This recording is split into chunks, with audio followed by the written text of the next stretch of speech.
मंत्रिमंडल ने धर्मांतरण विरोध कानून मंजूर किया है। इस कानून के तहत जबरन धर्म परिवर्तन, धोखाधड़ी या लव जिहाद के मामले में दोषियों को 10 वर्ष तक की सजा और जुर्माना लगाया जा सकता है। राज्यसभा सांसद डॉक्टर अनिल बोंडे ने मुख्यमंत्री देवेंद्र फडणवीस और उनकी सरकार की इस कदम की सराहना की। उन्होंने कहा कि यह कानून धर्मांतरण की बढ़ती घटनाओं को रोकने में मदद करेगा। आइए जानते हैं क्या कहा राज्यसभा सांसद डॉक्टर अनिल बोंडे ने।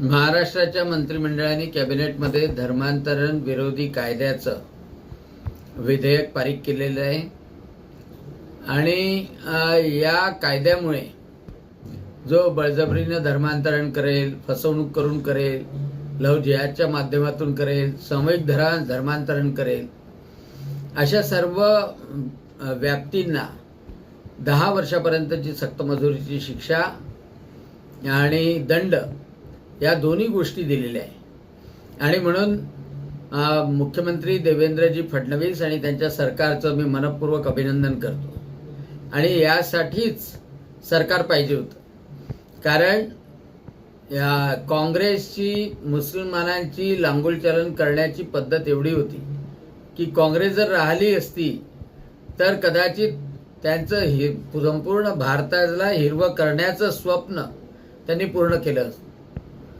कारण की काँग्रेस संपूर्णतः हिंदू विरोधी होती, परंतु आज ज्या धर्मांतरणाची लाट येत होती लव जिहादच्या माध्यमातून, लँड जिहादच्या माध्यमातून, ती थोपवण्याचं काम असा धर्मांतर विरोधी कायदा हा निश्चितपणे करणार आहे। आणि म्हणून मुख्यमंत्री देवेंद्रजी फडणवीस यांचं मनपूर्वक अभिनंदन। त्याची अंमलबजावणी तातडीनं आणि कडकपणे व्हावी, त्याबद्दल जनजागरण व्हावं, यासाठी आम्ही सर्वजण प्रयत्नशील राहू आणि सरकार पण प्रयत्नशील राहील।